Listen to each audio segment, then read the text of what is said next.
Hi friends, ಹೇಗಿದ್ರೆ ಎಲ್ಲರೂ non veg ತಿಂದಮೇಲೆ ಎಲೆ ಹಾಕ್ಕೊಳ್ತಾರೆ ಮತ್ತು ಸಕ್ಕರೆ ತಿಂತಾರೆ, ಸುಮಾರು ರೀತಿ ಎಲ್ಲ ಮಾಡ್ತಾರಲ್ಲ. ನಾನು ಹೇಳೋ ಥರ ಮಾಡ್ಕೊಳ್ಳೋದಾದರೆ ನಿಮಗೆ ಜೀರ್ಣನೂ ಬೇಗನೆ ಆಗುತ್ತೆ ಮತ್ತು ಆರೋಗ್ಯಕ್ಕೆ ತುಂಬ ಒಳ್ಳೆಯದು.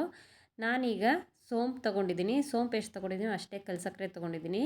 ವೈಟ್ ಕಲ್ಲು ಸಕ್ಕರೆಗಿಂತಲೂ ರೆಡ್ ಕಲ್ಲು ಸಕ್ಕರೆ ಬರುತ್ತಲ್ಲ, ಇದನ್ನೇ ಒಳ್ಳೆಯದಾಗುತ್ತೆ ಹೆಲ್ತ್ಗೆ. ಇದನ್ನು ಈಗ ಪೌಡ್ರ್ ಮಾಡ್ಕೊಳ್ತಾ ಇದ್ದೀನಿ ಕಲ್ಲು ಸಕ್ಕರೆನ.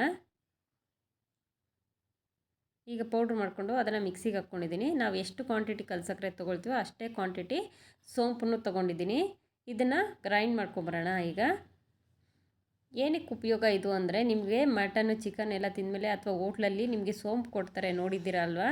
ಅದು ಬಂದುಬಿಟ್ಟು ಜೀರ್ಣ ಚೆನ್ನಾಗಾಗುತ್ತೆ ಮತ್ತು ಹೆಲ್ತ್ಗೆ ತುಂಬ ಒಳ್ಳೆಯದು ಅಂದ್ಬಿಟ್ಟು ಇದನ್ನು ನಾವು ಮಾಡಿಟ್ಕೊಂಡ್ರೆ ಮಕ್ಳಿಗೂ ಒಂದು 1/4 ಟೀ ಸ್ಪೂನ್ ಅಷ್ಟು ಕೊಡ್ಬೋದು. ನಾವು ಕೂಡ ನಾನ್ ವೆಜ್ ತಿಂದಮೇಲೆ ಊಟ ಆದಮೇಲೆ ಒಂದು 1/4 ಟೀ ಸ್ಪೂನ್ ಅಷ್ಟು ತೊಗೊಳ್ಳೋದ್ರಿಂದ ಹೆಲ್ತ್ ಬೆನಿಫಿಟ್ಸ್ ತುಂಬ ಇದೆ ಇದರಲ್ಲಿ. ಗ್ಯಾಸ್ಟ್ರಿಕ್ ಇರೋರಿಗೆ ಮತ್ತು ಜೀರ್ಣ ಆಗಲ್ಲ ಅನ್ನೋರಿಗೆ, ನಾನ್ ವೆಜ್ ತಿಂದು ತುಂಬ ಟೈಮ್ ಆಗಬೇಕು ನಮಗೆ ಜೀರ್ಣ ಆಗೋಕ್ಕೆ ಅನ್ನೋರಿಗೆ ತುಂಬ ಒಳ್ಳೆಯದಾಗುತ್ತೆ. ಈ ವಿಡಿಯೋ ನಿಮಗೆ ಇಷ್ಟ ಆದರೆ ಲೈಕ್ ಮಾಡಿ. ಇದನ್ನು ನೀವು ಡೈರೆಕ್ಟಾಗಿ 1/4 ಟೀ ಸ್ಪೂನ್ ಅಷ್ಟು ಬಾಯಿಗೆ ಹಾಕ್ಕೊಳ್ಬೋದು ಅಥವಾ ಅರ್ಧ ಟೇಬಲ್ ಸ್ಪೂನ್ ಅಷ್ಟು ಕೂಡ ತೊಗೊಳ್ಬೋದು, ಏನೂ ತೊಂದರೆ ಇಲ್ಲ. ನೀರಲ್ಲೇ ಹಾಕಬೇಕು ಅಂತ ಇಲ್ಲ.